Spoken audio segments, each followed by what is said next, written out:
Welcome everyone to our very first episode of a brand new podcast we'd like to call Pitch Please. It's a podcast where we're going to talk about movies, both good and bad, and either try to pitch a version of the movie that we're talking about, or pitch the sequel that we think we want to see. I'm your co-host, Alex. And I'm Troy. And so there's a lot of videos out there and podcasts out there that talk about movies and how bad they are, and they really criticize them. And that can be fun to listen to. But what we want to do is we want to talk about ways to possibly fix those story problems in movies in a fun and creative way. Yeah, we both are filmmakers. We both love movies a lot. I mean, we talk movies all the time. This is my dad, if you don't know. And so I've grown up just learning movies. He teaches film and video. I went to school for film and video. We both went to school for film and video. We worked on countless short films together. I've written like 7 or 8 feature films. Got to intern at the Kenny Marshall Company. Like, we live and breathe movies. We live and breathe story. We love to talk about this stuff. And so we thought that we'd bring some of our thoughts to the YouTubes and all the internets out there and figure out, if our ideas are connecting with other people. So if you love movies, you're in the right place. Right, exactly. And a little bit about me too. I've worked on several feature films. I've been a DP on tons of things. In short films, TV commercials, live sports for television, multi-camera events, writing a book, and just finishing up the book about how to write screenplays, which is really exciting. Which is one of the reasons we're talking about this, is that we talk about style and format all the time, things like that. So like Alex said, we're going to talk about movies, and then if we like the movie, we'll pitch a sequel at the end of our discussion.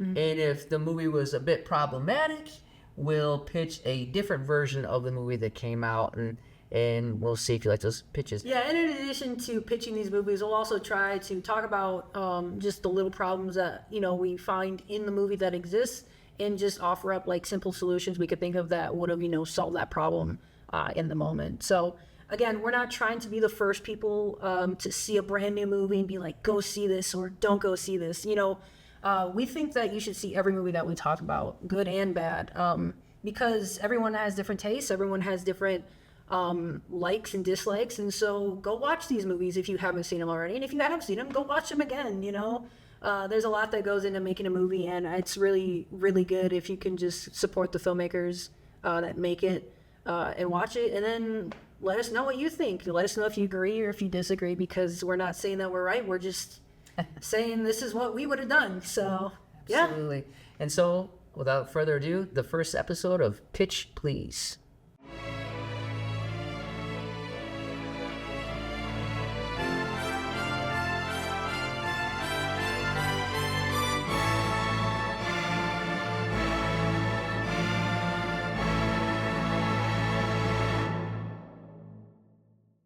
For this first episode, we're going to talk about Gladiator II, which came out in 2024. It was produced by Lucy Fisher, David Franzoni, Michael Pruss, Ridley Scott, and Douglas Wick. And it was directed by Ridley Scott, who's done just tons of movies. You probably all know him. Screenplay by David Scarpa and Peter Craig added to the story. And David Franzoni had characters from the first movie as well. The cinematography was done by John Matheson, and it was edited by Sam Restivo and Claire Simpson. And then the production designer, the PD as we call it, is Arthur Max, and it starred Denzel Washington, Pedro Pascal, Paul Mescal, and Connie Nielsen.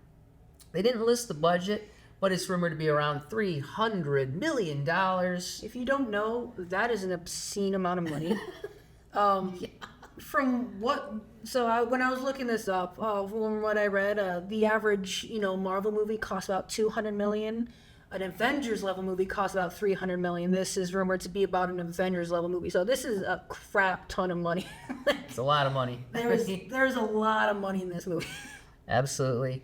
It did come out November 22nd, and right as of now, the domestic gross is sitting around $170 million, and the worldwide is just over $450 million. And it is the sequel to Gladiator, which was the best picture for 2000. Yeah, in 2000. Yes, it was. Starring Russell Crowe. Yes. Wonderful one. Russell Crowe. Wonderful. Yeah, I mean, fit. Maximilian. Not Maximilian. Maximus. Maximus. Maximilian. Why not? Alex, why don't you tell us about the synopsis of the story? Yeah, so Gladiator II, if you have not seen it already, takes place about 16 years after the events of Gladiator I. It is following Lucius Aurelius, who was the young boy in the first Gladiator. He was kind of looked up to Maximus, and his mother was very close with Maximus and stuff like that. So it picks up with him hiding out in the far reaches of the Roman Empire. I guess it's beyond the Roman Empire at this point, down in Africa and stuff. And he is married. He has got a wife, and they don't have kids at the time, but they are together. And he's got a closeness with kind of the people there. He was taken in by them at a young age. We come to find out, but. As the movie starts, Roman soldiers are coming to invade their shores and take them over, and they are going to be led by General Acacius, who's played by Pedro Pascal. And so this Roman army comes in. Lucius, who is played by Paul Mescal, helps kind of lead his men and lead his troops against the Romans, but they're too numerous and too great, and they end up taking over the city and killing Lucius's wife, and he's captured as a slave and sent with the Romans to go and perform to be sold as a gladiator. So when he shows up kind of in this ring to fight, there is a man there by the name of Macrinus, who's played by Denzel Washington. Shout out, he's an amazing actor and he does a great job in this movie. Yes. Macrinus is watching this fight with all these conquered individuals, and he sees Lucius kill this rabid baboon that they release into this pit to show off the fighting styles, and he really likes the tenacity in Lucius, and so he decides to buy him and make him into a gladiator for himself. And so Macrinus and Lucius are taken to Rome along with Acacius, who returns to Rome as a war hero. He's trying to take a break, but the two emperors, the two brothers, are trying to continue to expand their rule and their reign, much to the demise of the people. And so Acacius kind of goes back and talks with his wife, and they start to talk about how they might start an uprising against these two emperors in secret, and more to come on that later. And so Macrinus takes Lucius and shows him off in this little duel at a party for the emperors, and Lucius wins.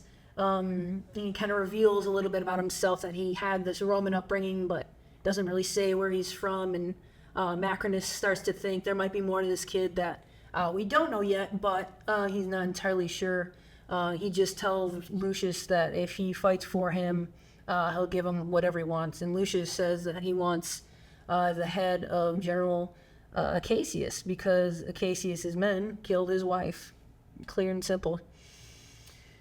From there, he becomes friends with Ravi, who was a former slave who won his freedom in the Colosseum. He's like the doctor, and he starts to build a relationship with Ravi and many of the other gladiators too, as they go to Rome and they fight in the Colosseum. There's a battle with a rhino and a champion there, and Lucius is able to kill this champion and win over the people, and they have a water battle, which is really cool. That was pretty cool. Hadn't seen that before in like a Roman style movie and stuff like that. And so Lucius is gaining fame and popularity, and during one of these battles, Lucilla, who is the wife of Acacius, recognizes Lucius as the son that she gave up many years ago, 16 years ago.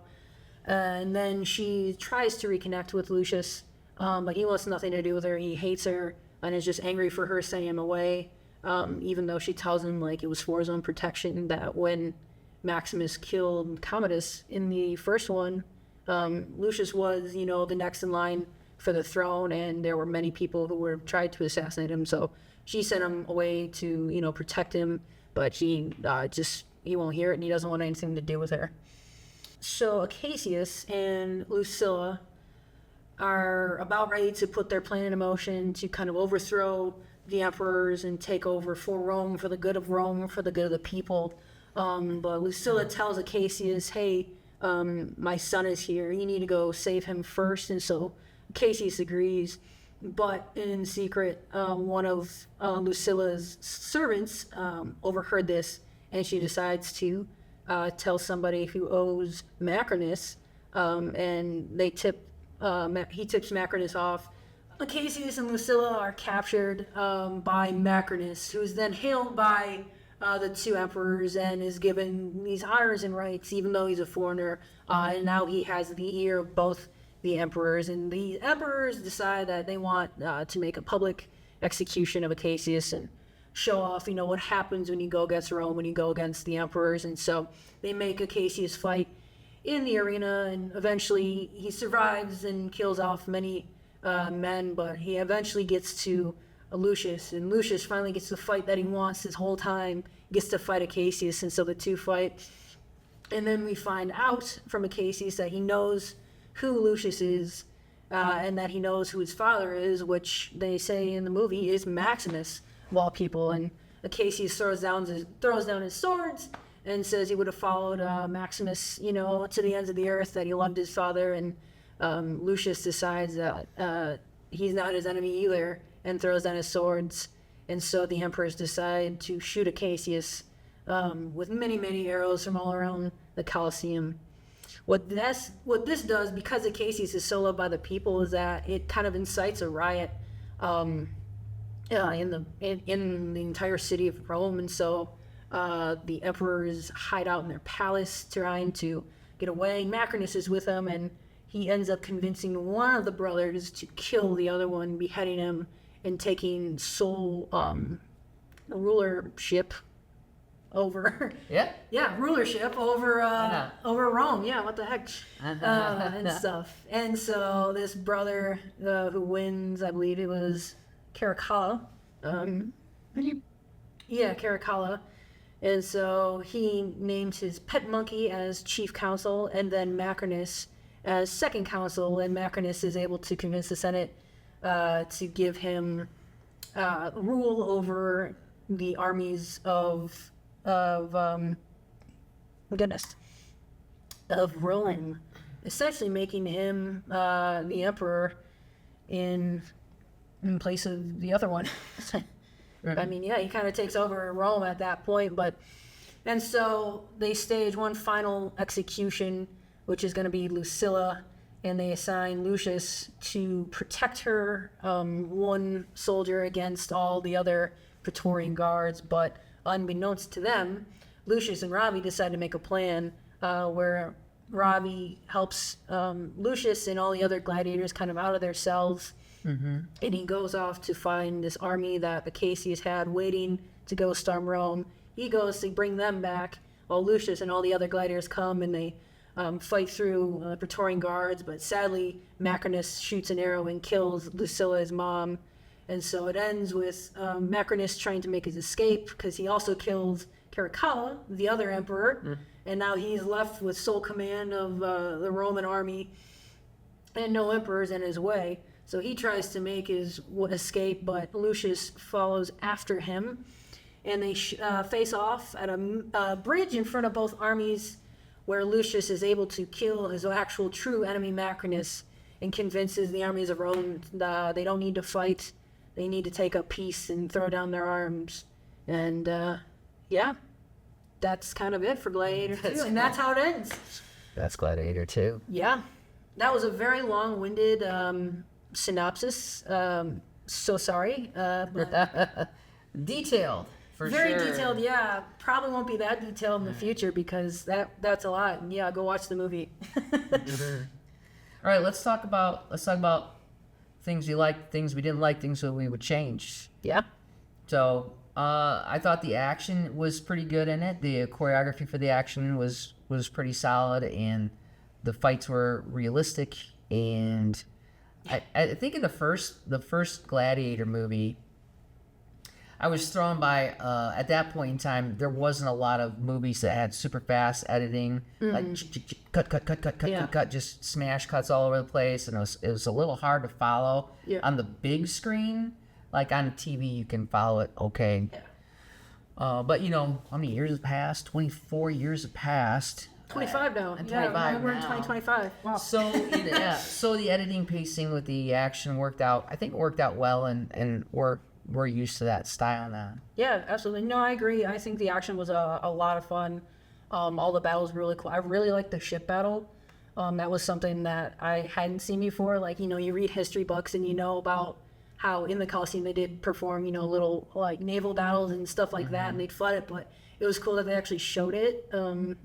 That's something they didn't do in the first, Gladiator and stuff. And so it was just a cool element to do. And they had several ship scenes, like the opening scene, it was a ship battle as well, or at least incoming ships. So it was just kind of cool to see that aspect as well. I really enjoyed that a lot. I like the top-down shot. I don't know if you remember, but there was a top-down shot of the ships turning in the Coliseum. It didn't look like they had a whole lot of room to maneuver. Some, but it was a really cool idea. It was cool, yeah. And the PD, the production design on that was really solid. Just coming up with these little, well, they weren't little, they were large ships, and the concept of that was a lot of fun. Yeah. Like you said, it was pretty original. And that's the thing, right? They actually did ship, I don't know how. Right, no, I mean, I've been to the Coliseum. I don't know how they held the water from seeping down in there. where the water poured in from, but where it came from, and then where they got it out to, and now everything there's was over. whole things on it, but yeah, no, it's very cool. I enjoyed it a lot. Yeah. Yeah. What else? Well, just talking about, you mentioned PD. I thought the costumes were also really, really good. I like the armor, the Praetorian Guards, like they all just like, it looked and felt the way it should have. I think they probably used a lot from the original Gladiator, but it works. Yeah, and they should have too, right? Yeah, because it was just 16 years later, and it's not like correct. Fashion would have really back in those days escalated to new levels of fashion in armor. Right, and I think it was put together really, really well. I thought Acacius's like general armor was super cool. Yeah, it was. It was I kind of almost liked it better than Maximus's. Like, right. Like, it's just like it was really well made, really well crafted. I thought it just added to the character. Like, it was really cool. Yeah, and I think the setup was good with Lucius. I don't know if it's Lucius or Lucius. I think it's Lucius, but Lucius being attacked. But it was neat though that the Acacius character seemed very. He wasn't really into it. He was tired of battle, and it was a really nice look into his character early on, that he's not this warmonger who's going to change. He actually already had some sort of change going on in his life where he's like, this is just one more thing. Where for the Lucius character, it was this, it was his life, it was his home, it was his wife. Right, survival, it was everything. It was everything to him. And in Acacius, it was just another day on the job that he was really pretty tired of, honestly. Yeah, and that was interesting. I thought Pedro Pascal did a really, really good job in this role. I enjoyed the way he played the character. Like you said, he had this tiredness about him, but he was still a great warrior. Like, he still did his duty, did his due diligence, but you knew, like, this isn't what he wants to be doing. Like, he wants a change. He wants to stop with the war and the bloodshed and stuff like that. Like, he's just sick and tired of it. And it kind of, honestly, reminds me of Maximus from, like, the opening scene. He's a great warrior. He's leading his men into battle, but ultimately there is this kind of tiredness, and like, I'm just kind of over this whole war scheme and stuff. And so I thought that was a really good kind of like just continuation of that idea of being tired of war and stuff. And again, I thought Pedro Pascal did a really great job. Yeah, I do too. He did a great job. I think in terms of the characters, definitely Pedro Pascal's character and Denzel's character were by far the most consistent. Yeah. And I feel like they had the most depth to them in terms of character. Yeah, there was the most compelling, I'd say. The most compelling. Yeah. It was interesting because Denzel, again, done another fantastic job, but like, you know, he was this cunning, clever guy. Like, he always had a plan. He always was, you know, thinking 5 steps ahead. And Right. I think he did a great job of showing that out. And I think the movie also did a good job of just showcasing his plan unfolding. And it's like, at first maybe it didn't seem like he had a plan, but then he saw an opportunity and stuff. And it's like, okay, probably he had this plan all along, and just finally found the person who'd help him get to the end. Yeah. You know, he always wanted to become emperor. He always wanted to take over and stuff. And so it was just really fun to watch how he did that. And again, I feel like, you know, the writing and the story itself just kind of unfolded and allowed him to do that. Yeah, and it was a pretty straightforward story. It wasn't like a mind bender. So you know, you just have this straightforward story of one character trying to get revenge, and there's other characters. Obviously, Denzel has his character arc of trying to become you know, top dog essentially. Right. I don't think he was trying to become the emperor, because I don't think he could. I think he was just trying to have all the power that the emperor had. That's true. Yeah, no, that's a good point. So I think that's a good character choice in terms of sometimes it's better just not to have your antagonist want to be the most dominant, but the one who pulls the most strings. And Yeah. and I felt like that character was written that way, and Denzel, you know, he did a great job with that role for sure. Absolutely. I felt like, yeah, I guess another positive that I liked was that I thought the editing was pretty good. You know, I felt like it flowed really well. It didn't really seem to drag in any spots. Like, it kept a good pace going. You know, everything was edited well together, so. Yeah, the pacing was really solid. Yeah. It wasn't too fast. It wasn't too slow. It kept the story moving, and it was a long movie. It was, yeah. Which kept my entertainment. Kept me entertained. What have I said to you? It's kept me entertained for about 3/4 of the movie. Yep. I thought were really solid. Like, it's a pretty good movie. You know, Yeah. I was pretty entertained. And then the last quarter, Yeah. some things happened that just really threw us. And so I don't know if you have any more positives, we can move into some constructive. I feel like, yeah, I think we kind of covered, like, all the positives. Yeah. Yeah, so I guess for me, the first big difference between this one and Gladiator was they didn't have the same gravitas as the original. I feel like Russell Crowe was, you know, a major factor in that. Like, the way he carried himself, the character of Maximus, you know, Maximus Decimus Meridius, you know, the leader of the northern armies of Rome. He's conquered, you know, barbarians in just all these different places for Rome, in the name and glory of Rome and the Roman emperor. And, like, you know, he had that power behind him. You know, he built very big. You know, he was just, you know, this great legendary warrior. People, you know, of Rome loved him. His soldiers loved him. Like, he just held this, you know, presence on screen that really kind of gave weight to the whole story. Yeah. And I just felt like Paul Mescal just didn't have the same gravitas. Like, he had some big shoes to fill, and I don't think he was the right guy to fill them. I agree with you on that. The way Russell Crowe, he speaks, the way he presents himself in the original Gladiator, he's got a lot of force behind him. And he doesn't even have to talk loudly. No. And it seemed like the Lucius character, he didn't really know who he was, and that even comes out at the end of the movie.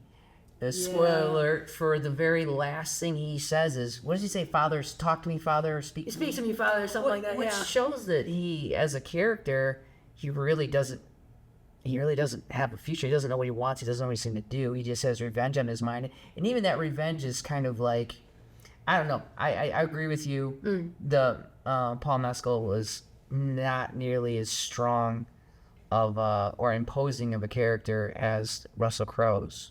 Right. Yeah. Again, it's like, it's not a knock on his acting abilities. He just doesn't have the same air about him. You know, like, Right, yeah. his acting wasn't bad. He doesn't have that weight and that power that was needed for that particular role. Especially because essentially they're trying to do a very similar story to the first one. They are, yeah. And the one part with the costume design, though, that I've had issue with, and you've had issue with, was in the end, they have this thing where Lucius wears the armor of his father, Maximus. Yes. And I'm guessing that they took the literal clothes that Russell Crowe wore in the first Gladiator movie and said, "Oh, put this on, and it'll be a great movie thing, a great callback." But he didn't fit in that costume. No. It was baggy on him. It was like wrinkled and dimpled, and you said you saw some padding, like Yeah, there's a couple shots where he would turn to the side and you could see behind the armor he had like this cloth padding for him, and maybe you could argue, it's like that was how they did armor back then, but it's like, to me, it just looked like they were trying to pad the suit because it didn't fit. Yeah. Because Russell Crowe was just a big strong guy, and like Right. Paul Mescal he's not that big. He's not, and again, is that the filmmakers kind of getting all geeked about their own little lore, like, well, we have to have him wear the same uniform, where in reality they should have made armor that looked just like the original armor that fit him. Exactly, it would have made him look bigger and more imposing.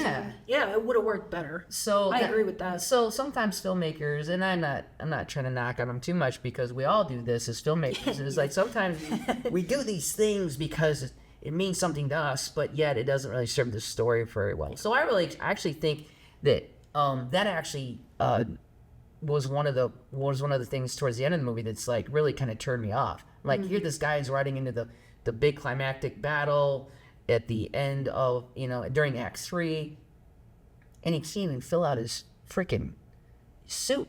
Right. I mean, there's several times I remember watching, and like one side was out, Yeah. this movie, and then the other side was kind of like indented in. And it's like they didn't. Why would no one just kind of like fix it, like pull it out, make sure it's both? Yeah, and it would change sides. Like what side was dented in, and so it's like clearly they did multiple takes. And clearly there was many people looking at Right, at and this and had eyes on this, and they just chose not to deal with it. They chose not to fix it. Right, and again, that was kind of a strange choice for me, especially with the amount of money that you put into it. It's like kind of, like those are tiny details, and the tiny details do matter. Yeah, they do. Because it's the things that like can draw your eye, and that really, I remember we talked about how like at the end when Paul Mescal is kind of riding this horse after Macrinus, he's like riding, and just the way it was filmed, it just made him look like a really young kid.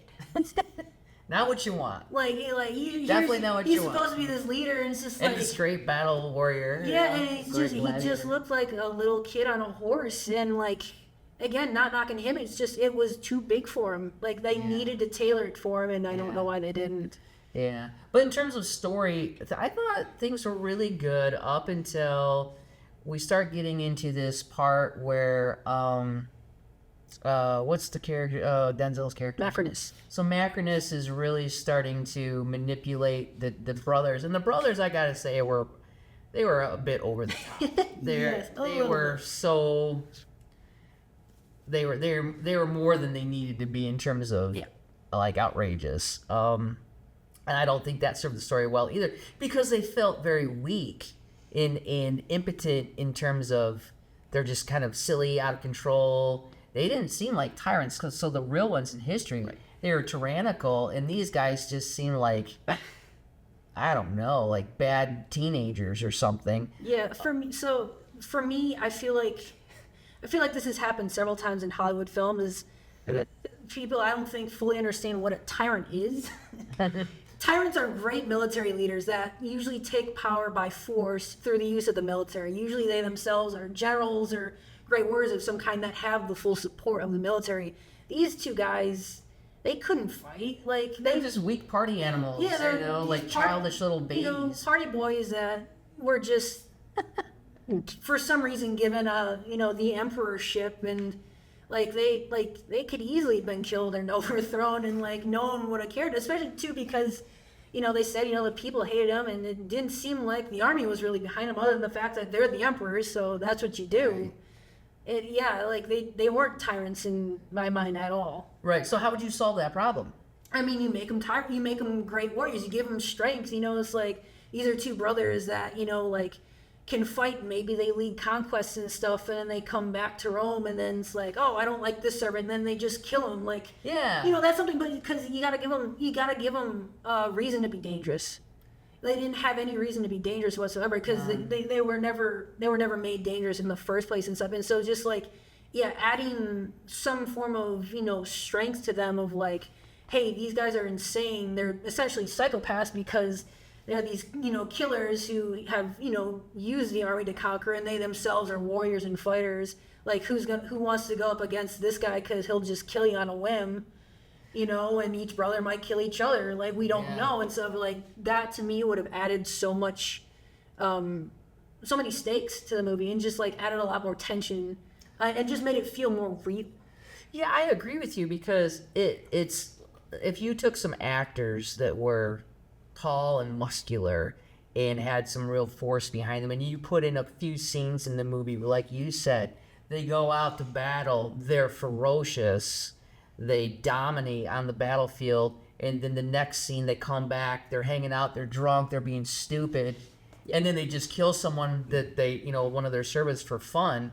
Well, these guys are unhinged and dangerous, and that would have really, like you said, it would have added a lot more to the stakes of the story because now these, like, the ones in the movie that we saw, they were not a threat. Right. They were silly and weak, but you put in some real characters that had some force behind them, and it would have made it very interesting, very compelling. Yes. The thing also that got to me was they had a wall of famous gladiators with their names carved in, and then there was one name that was scratched out, and I believe it was just one, and they kept focusing on it. And in the movie, I didn't know what they were focusing on. I just saw this wall, and yes, I saw something scratched, but I didn't know that the scratched out was the point of focus per se, because you know, like white is a focal point, light is a focal point, darkness is not. So like words are a focal point, something scratched out, unless you focus on it, it doesn't draw the eye. Right. And they're like, well, that's a gladiator who dishonored or went rogue. Yeah. And then they go downstairs to this shrine, so to speak. And so they have his name, Maximus's name, scratched out on the wall, and then a floor down below, they have this shrine to him with his sword and his armor, and it's actually very spacious. Like, it's quite an area. So to me it was very foolish, very contradictory that upstairs name scratched out, downstairs, oh, but this is what we really think of him, you know, and it's this glorious, his sword's over here and his armor's here, and all this is all spread out. And I'm like, no, dude, they would have shoved it in a corner, shoved it in a box. One way to solve that problem would have been, there's this old dusty chest, open up the chest, oh, this is his armor, this is his sword. You know, it would have been like a revealing of like a hidden Roman, like, hiding its stuff, as opposed to the one who's a disgrace marked above is celebrated down here. It was just dumb. Yeah, so there was a line when they were going down there, actually, that they explained what that place was. They said, you know, this is likely the area where we bury, like, gladiators that went rogue, because, you know, no one else would bury them, and so they would take the bodies and bury them down there. And so when they did walk down there, like, they did kind of explain that, like, it wasn't just to Maximus, you know, down below and stuff. Like, there were other tombs and stuff, and it's to be believed that he was buried there. I do like what you said, though, about, like, putting in, like, a dusty chest. Like, again, it was still in the Colosseum. Like, anyone could go down there, especially, like, guards or something. It's like, if It was well lit, too. it was kind of well lit. So it's like, you know, if they buried him down there, that's great. But, like, they should have, like, all the swords and armor, like, kind of, like, hidden away in a nook, like in a dusty old box, like you said. Like, you know, there's rocks and you gotta move them aside and pull it out. Like, you know, no one knows about this, but, you know, we kept the armor and swords of Maximus, the great, you know, the great leader of Rome, who, you know, went rogue and is now disgraced, but, like, we all know who he was and what he did. Yeah, so they should have treated him more like the dirty little secret they claimed he was, by tucking away his stuff, revealing it. And it definitely would have been more cinematic, more interesting in terms of the story, especially to Lucius, to see that pulled out from a little nook or something like that. No, 100%. Then also with the unhinged emperor who names his monkey first consul. Yeah. And everyone just randomly applauses. And I know there was a guy who owed Macrinus's character a bunch of money, so he was trying to help incite. But the idea that all of the Senate would immediately jump up and applaud when a nut job would declare his monkey first consul. Yeah. And in such like agreement, like yes, It's very emphatic. very emphatic. It was Yes. we laughed. I laughed in the movie theater. I thought this is like this. This is stupid. It's not clever. It's funny, but it's not supposed to be funny. It was a weird moment that really made no sense at all. No, it was completely unnecessary for sure. And then how in that same scene, Macrinus's character goes from being this guy off to the side to, after a few random applauses, gets elevated to the top level and nobody challenges him.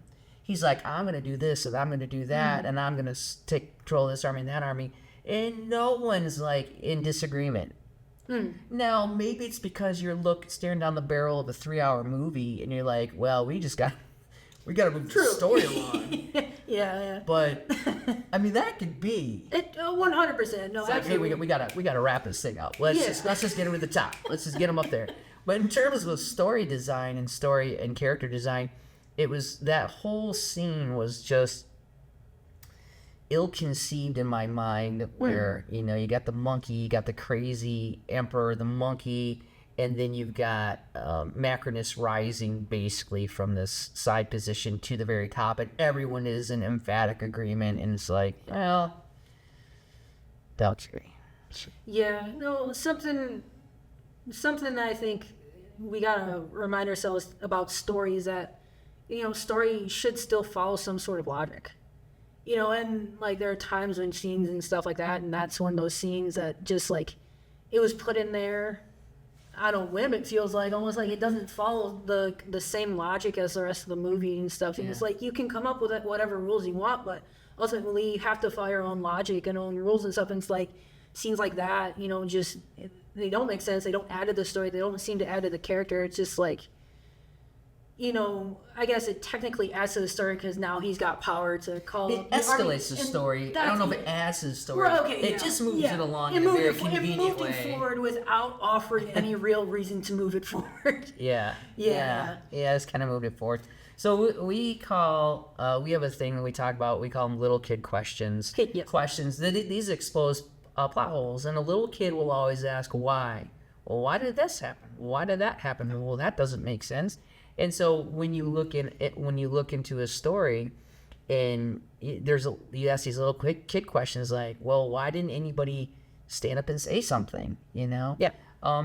So we'll address more of those little kid questions, and other things. I don't feel like there's a lot of little kid questions in this one per se. Not really. So, but other than that. There's actually one more thing I want to talk about too. Sure. Just before we move on to our pitch, it's like this kind of goes back to what I was saying earlier about the gravitas of the story. It's like I feel like the character of Lucius just didn't have the same the best motivation. Like I didn't really care about him as much. So in the original Gladiator, Russell Crowe, is the leader of the Northern armies. He's friends to Marcus Aurelius, who's the emperor and stuff. Like, they're very close friends. Correct me if I'm wrong, but I think, Marcus Aurelius was even thinking about naming him emperor or his successor over Commodus' son. And so, he's dedicated his life to Rome. He's lived his life for Rome, the glory of Rome and its people. And then he gets betrayed by the country that he loves, the country that he's spent his whole life fighting for and pursuing and stuff. And so, he has this great internal struggle the whole movie of country over, personal stuff. It's like, his wife His and personal child. freedom, his Yeah. personal. Yeah. Well, yeah. Like, yeah. This like yeah. So he's got this struggle with do I still try to help out the country and the people that I love, or do I kill the person who betrayed me, my family, and stuff like that. And so there's like you can tell there's this struggle that he has. And the difference with Gladiator 2 is that from the start, Lucius just hates Rome. He just hates it. Like there's never an arc of like he wants to save Rome and the glory of Rome. It's like from the start, and he talks about like he wants to make a sacrifice of Roman soldiers and stuff. It's like he just hates Rome from the start, which is, by the way, his grandfather's country and the one he's supposed to inherit and be heir to and He's stuff. supposed to be the emperor. He hates his own country, and like he even essentially talks about hating his own people too. Like I don't think he says it, but the way he talks about it, he just despises Rome in every facet.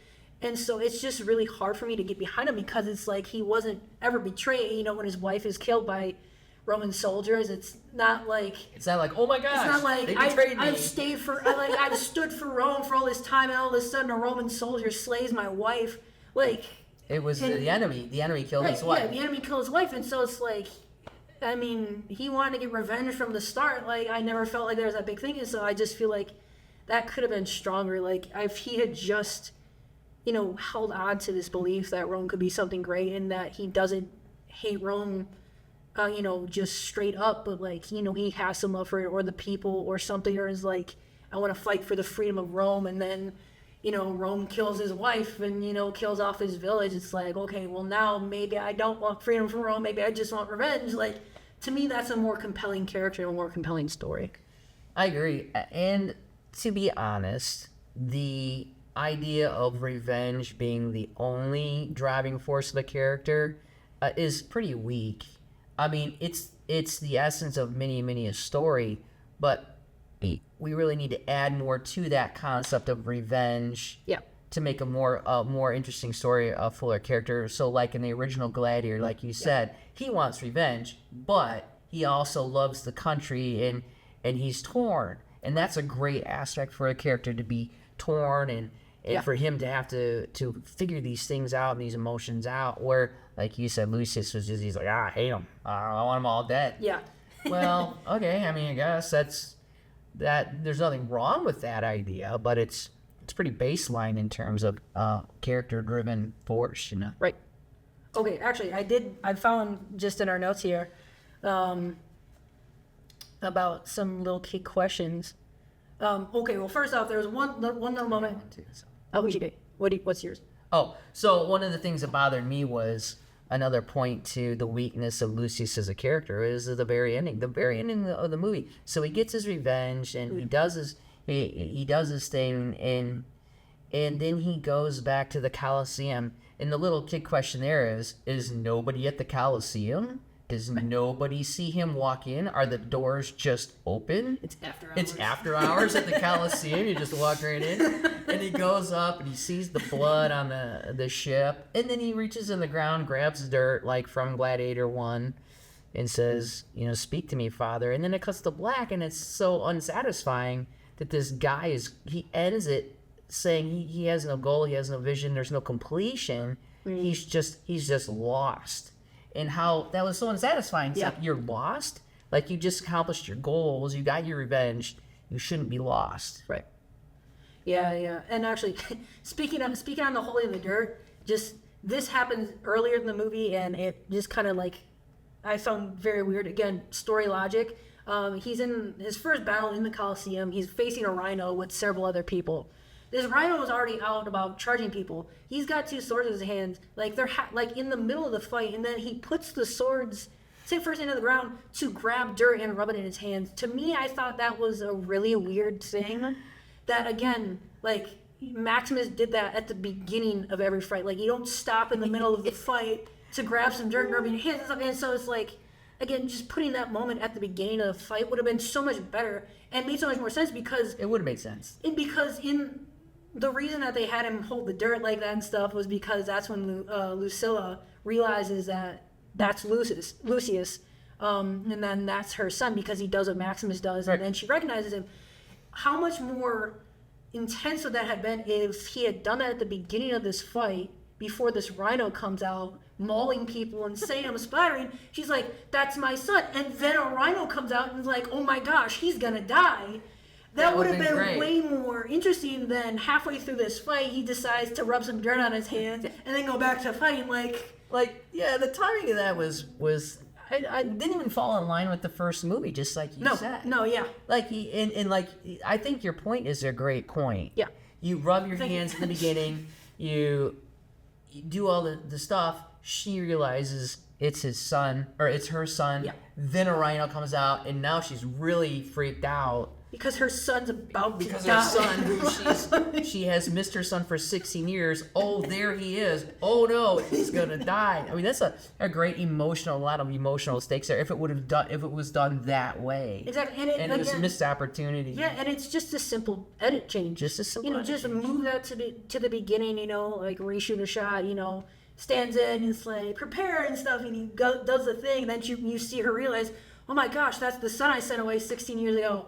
Boom, rhino, and then the battle takes place, and now she's more on the edge of her seat going, please don't die. Like, I just found out who you are. Now you're going to die. Yeah, that would have been a lot better. And then, of course, the little kid question of, movie for movie's sake, we're going to, in the middle of a battle, you're going to shove the swords in the ground. Exactly. Or a little kid would go, why is he doing that? Exactly. Why would you do that? That doesn't make any sense. Well, it doesn't make any sense. So I think that would have solved that problem. Yeah. All right, another tiny little moment. It didn't really do much story-wise, but like at the end, he's got his big speech.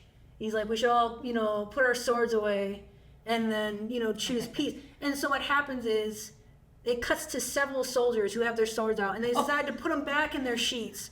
And then it cuts to all these other guys who start raising their swords in the air, shouting, hurrah, hurrah. And it's like, well, what are you doing? Are you raising your swords or are you putting them in your sheaths? It's like, to me, that those two shots that show people just cut them out completely because it was more confusing to me of okay, what the heck? I was like, what is going on? Are people sheathing their swords? Are they cheering? Are they cheering with their hurrah? swords? It's like, it showed mostly cheering with swords. So it's like just cut out the two people sheathing their swords, and it would have just made it less confusing. Yeah, and it was a bit... Anyway, that's nitpicky thing. No, but that's a good point, because I thought the exact same thing. Like, let's put our swords away. And I think it was a little tacky that he says it, and then they cut to them doing it. Oh, let's put our swords away. That, to me, is a bit on the nose. Like, you don't need to say, put our swords away, and everyone puts their swords away. Yeah. But like you said, just edit that out. Just edit out those shots, or they cheer with their fists and not their swords. Like, very easy. All right, everybody, when he says this line, put your swords away. When he says this next line, raise your fists in the air. Okay, ready, action. It's a simple fix. I think with what they've shot already, it's just again, quick snip, it's now 4 seconds shorter. And you're out. And you just go, hurrah, hurrah. We move the story forward, too. Exactly, yeah. It is tough, too, when the last battle, like the climactic fight, it was messing up Denzel's character's name, Macrinus. Macrinus. Yeah, Macrinus. Macrinus wasn't really Lucius's objective. Yeah. To kill. True. Right? His objective was, first off, it was Acacius. Yeah. Who he doesn't kill. Yeah. So that's interesting. So that was his objective, kill Acacius, objective. Then he's denied his objective, but that's okay. He rejects it. He rejects Yeah, he rejects his objective. He rejects it, yeah. And then you would assume that the next one would be the emperor, but he didn't kill an emperor. And then Macacius, or that character he's not even really, they're a little connected, but he's much older, and it wasn't very satisfying because that was never his objective, was never to kill that old guy. Yeah, Macrinus. Right. It was like that, and so it was not as satisfying because of the design of the story. Mm-hmm. Like, it just feels like the story was just kind of all over the place in terms of what Lucius, who he really was, and what he really wanted to accomplish. he didn't even know. Right. And even by the last sentence, he doesn't know. But what would have been great for it, like a simple fix to the last thing where he reaches in the dirt at the end, that could have been a beautiful moment and a great story ender when instead of him saying, Father, talk to me, something like, Father, thank you for talking to me. Or Father, thank you for directing me. Something to state that it's a conclusion, it's an end, and not some weird beginning. You know what I mean? Or better yet, too, it's like I know they really pushed the whole Maximus is his father thing really, really hard, but his grandfather was also this great emperor, and what they talked about a lot in the movie was, his grandfather Marcus Aurelius's great vision for how Rome should be, and so he could have done something where he's like, even like, thank you, father and grandfather. Now let's fulfill your vision or try to make Rome the way you saw it and the way you talked about it and stuff, like something that we know he's got direction. Right, so he's got direction, and it's a conclusion. We conclude the story. We don't go, I don't know what to do. Cut to black. Right. And which to me was a missed moment for sure in the story. Yeah, no, I agree. But could have been easily fixed. Again, it could have been a great moment, like you said. And it could have been a great... Yeah. There was a little kid question that I have. We told you we'd talk about it. Yeah, little kid. Little kid question. So the doctor, whose name is Robbie, who becomes friends with Lucius, so he's a free man, they say, in the thing. Yes. And he chills out with all these gladiators, and like he's not locked up, but they're all locked up. Yeah. And then towards the end, after Lucius finds out like Acacius was for him and stuff, he gets this ring, and he's like, hey, Cassius told me there's a plan to overthrow the emperors, and they've got an army waiting. Go, like, give them this ring, tell them that Lucius Aurelius is calling them to come fight and bring them down here, and then leave me your keys. What happens after that is, like, Lucius is supposed to go out and defend his mother in this ring, all by himself. But then he had the keys to his cage and all the other gladiator cages, and so he was able to unlock all of them, and then they all go rush the field, and it's this big bout. My little kid question is, why were there no guards there? Yeah, where are the guards? Like, where are the guards? Like, why is there one free dude who's friends with all these gladiators because he fixes them up, who's got keys? He gives the keys away, and then there's apparently no guards to stop him. It's and then it was this big surprise. Like, logically speaking, you would have guards around killers, and you'd have guards around every door and entrance, especially and exit. Killers you paid for, who are gonna go out and fight, and you want them to fight the way they're supposed to fight, right. Not have a giant prison break and then riot in the middle of the arena like they did. Yeah, and it was so odd that he gives this speech to the crowd of gladiators. Yeah, and it wasn't very, forceful or anything. Yeah. He gives it to him, and in my mind is going, aren't there guards on the other side of the door, like going, hey, what's going on back there? They're like, hey, we should go check that out. No, he just has this time to get all the gladiators out and just talk for a while, share his feelings, share what they're gonna do, and then just enter the field, and literally nobody knows. That's just dumb. Yeah, no, that's not realistic. Right, it's not realistic because again, it's like too easy. Yeah, and they did it for the sake of they probably couldn't figure out how to get him past the guards. Take the whole group. And stuff like that. And so it's just like, okay, there's no guards now, and then they all escape, and then when people come to take them, they break out, kill the guards. Kill the guards. That weren't there before. And then go, and so again, it's like, yeah, just, and this to me goes down to the script writing session. It's like, when you're doing this, you gotta ask the little kid questions yourself. It's like, okay, why would there not be guards there? Well, okay, maybe they all went out drinking, or maybe there were guards there, and Robbie has to come up with a way to get them all to leave, or come up with like, hey, there's a fight breaking out over there and stuff, and so a bunch of them rush, and then they're able to kind of sneak through, but it's like a time constraint thing, like something where it's not so easy. Right. Here's the keys. No one knows. Now you can get out and do whatever you need to do. Like, so just for little kid questions, quite often it's just a little line of dialogue or a little bit of action. Yeah. And problem is solved. Plot hole is solved.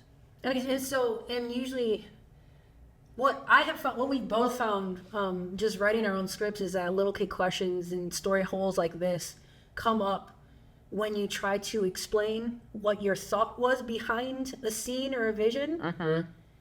Normally what happens is writers in writers' rooms, and I've been in a couple writers' rooms, you'll talk about a thing, and it's like, okay, well, why does this happen? Or why did they say this or that? And then, the person who wrote it will go into this big long thing of what the character is thinking, They'll explain it. They'll explain everything in their head, and everyone will be like, oh, I get it now and stuff. But they will never write it down or put it into the script. One of the things I've found that it's helped me a lot, and when he goes over my scripts, is that when he's got questions, to just write them in there, and I won't answer them. I'll go back later and write them into the script and figure out, either a line of dialogue or an action piece to answer those questions. Never ever try to answer those questions out loud, because usually you forget to write them down, and then you get giant plot holes this of like, okay, there's no guards around. Here's keys. Go escape. Yeah, because the director or the writer described what they should have had down on the paper. Right. And so now everybody working on the movie has heard the director's description. Right. And so they're all like, oh yeah, this makes total sense. And then they spend millions and millions of dollars to make it. Hundreds of millions of dollars. And it goes out and people go, well, that didn't make any sense. Well, the director's not going to come to your house and say, well, this is the reason why it didn't make this. It actually does make sense. Yeah, so make sure that if you're writing a script, if you're making a movie, have somebody who isn't going to kiss your butt and tell you that everything you do is great. Yes. Read your script and give you notes. Yeah. And if they ask you a question and ask you about, then they say, well, this didn't make sense to me. Don't explain it to them. Yeah. Make sure you put it in your script so that the next time they read it, they won't have to say, well, this doesn't make sense, or why did that happen? Yeah, put it in your script and then have them reread it and say, do you still have the same question? If they don't, great. If they do, figure something else out. Figure something else out. It's that simple. Cool. Sweet. So, Alex. Alex came up with the pitch today for not a sequel to the sequel, right? Or not going to do a sequel of Gladiator II and a Gladiator III, but we found enough wrong with it to where we'd repitch it. We'd repitch it as this would be the sequel to the original Gladiator, is the pitch that you're going to do right now for us, right? This is what would happen if we were going to make this. Yeah. If I was going to write this script, we were going to direct it, produce it. Like, this is how it would go. Yep, Gladiator 1 happened, and they're like, let's make a Gladiator 2, and then you would state this as your pitch. All right, yeah, let's do it. All right, so we start at the end of Gladiator. Maximus has just died at the Colosseum. Now there's no more Emperor of Rome. Lucius, who is the rightful heir of the throne, is hurried away by his mother for fear of the crowds and possible assassination. They rush back to their kind of villa residency, somewhere off in the distance. And then several senators kind of join them and convene of, okay, what do we need to do now? Lucius isn't at the age, to become the emperor. But he's the rightful ruler of Rome. So what do we do? In the meantime, how do we maintain order and make sure he becomes rightful heir? When suddenly commotion kind of from outside draws their attention, and suddenly a bunch of soldiers burst in, and Lucilla sends Lucius kind of away, but he hides, and was peeking through a door as he watches soldiers kind of surround his mother and all these senators. In walks General Septimius Severus of the southern armies of Rome. He's back in town, kind of like Maximus was, and he now knows that there is a power vacuum, and he's looking to fill it. And so they kind of talk about the future of Rome, and Severus decides, it's going to be me, and I'm going to take over. And so he orders his men to kill the senators, and he himself kills Lucilla as Lucius watches through the crack of a door in a distant room. And he lets out a cry, as he watches his mother slain, which draws the attention of several soldiers. And so he runs, being pursued by these soldiers, and he finds a servant who's able to take him on horseback, and they're riding, but they're still being pursued by Severus's men, and arrows are flying past them, and one of them eventually hits the servant, making them both kind of tumble, and they're on this kind of rocky cliff next to a river, and they tumble off.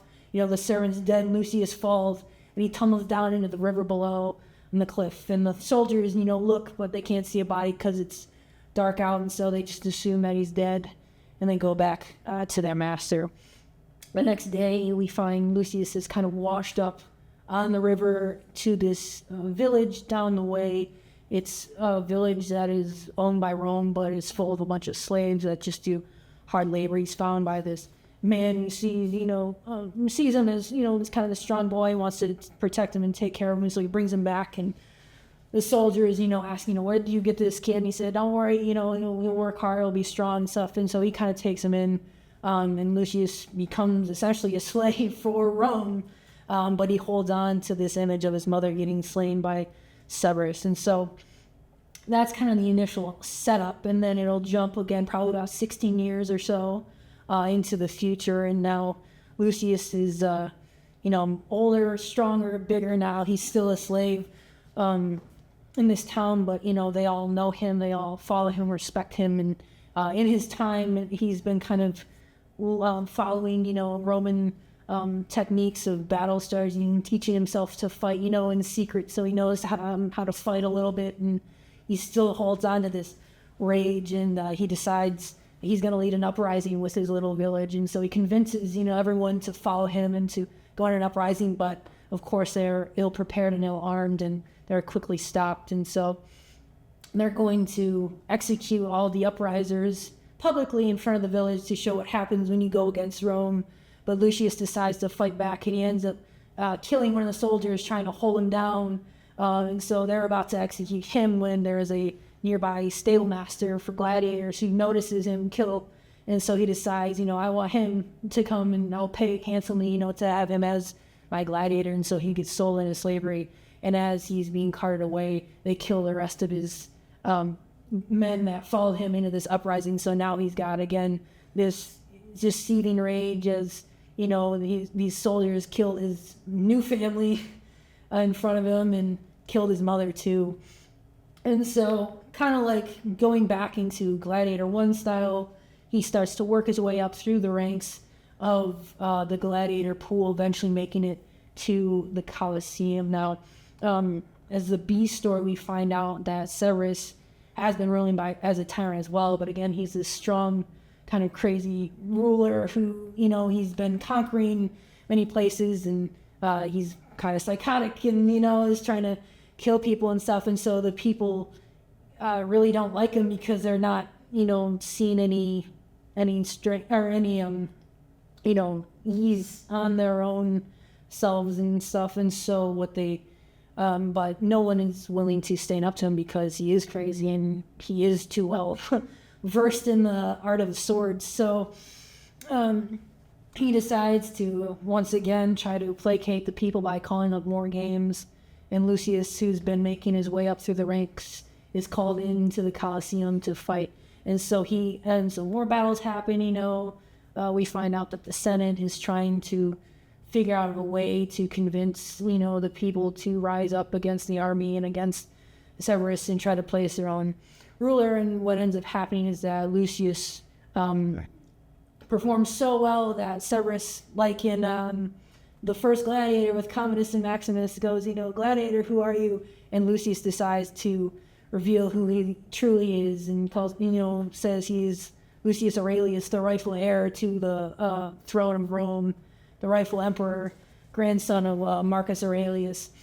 And so this causes a stir in the people, which gives them hope because they see their true emperor, the grandson of the emperor that they all knew and loved and knew had a great vision. And this kind of scares Severus, and so he orders Lucius to be killed. But Lucius decides to taunt the would-be or wannabe emperor by calling him a coward and saying, you need other people to do your killing for you. And so he convinces Severus to do battle with him in the Colosseum the next day. So that night, several of the senators sneak in and they tell Lucius, you have our full support, we want you to win. And they offer him a poisoned dagger, and so he kind of hides away in the folds of his cloak, not intending to use it, but having an extra weapon is never bad. And so again, finally, the end, very similar to Gladiator 1, he comes out and he fights Severus, but unlike Gladiator 1, Severus doesn't hurt him and is actually much better at fighting than he is, knocking him around and kind of making a fool of him. He ends up, injuring Lucius several times, so Lucius is struggling, and Severus is calling out, to the people, is this your emperor? Is this the man who will, lead you? Like, he's weak and I'm strong. And then he goes for the killing blow, but Lucius manages to escape, and he pulls the poison dagger, and he is able to slash Severus in the arm. And almost instantly, the poison starts to work its way in. It's a very strong poison, mind you. And Severus The strongest of poison. Yes, the strongest of poison. And so Severus kind of realizes what he's done. But before he can kind of call his guards, it starts to take over, and Lucius is able to stand up. And before the poison takes him, he severs the head of Severus.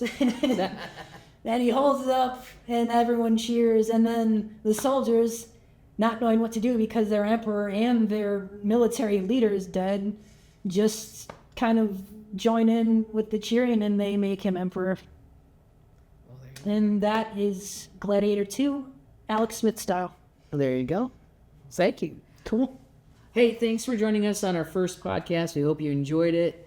We hope that you got some value out of it and can see stories and where maybe there might be holes in the stories that they can be fixed very simply. And we'd like to have you join us next week when we do Joker. Yeah. And I also just wanted to say, too, is again, just remember that these are our thoughts. We're not saying that we're right or that we're wrong. It's just, This is how we would do it. Again, a lot of work went into making a movie like this, and every movie, takes a lot of work, and, we want to pay respect to the filmmakers. We do. Because they made their movie. And, they made their movie. And we say that all the time. Hey, they made their movie. We can sit here and we can discuss all that we want. Again, it's easy once the movie's made to be like, oh, well, that's, that needs to be fixed and that needs to be fixed. But ultimately, they made their movie, and they signed off on, this is the movie that we want to show to the world. And so, to them, kudos. Again, if you haven't seen it, go check it out. Let us know if you agree with us, or if you don't agree, that's totally fine. It's more interesting if you don't, and if you do, that's great too. And if you've got your own ideas of how it should have gone, or how, it should have been made that, don't agree with mine, let us know. It'd be really, really fun. Cool, yeah. Cool. And also too, just let us know what other movies you'd want us to talk about on in the comment section or on social media. Yeah. We want to do this not just for ourselves, but for you guys. So if there's a movie that you're just dying to hear, oh, I really love this movie and they haven't made a sequel yet, and I would love to hear what the sequel would be, let us know. Or maybe it's oh, I went into this movie thinking, hey, this is going to be really, really cool. And then I walked out going, that did not live up to my expectation. Let us know too. And, or maybe, there's a great movie that had a bad sequel. And it's I wish this sequel be remade, just whatever it is, let us know the movies that you guys want us to talk about, and we'll try to do them and get into it. Awesome. Hey, thanks for listening to our first episode of Pitch Please.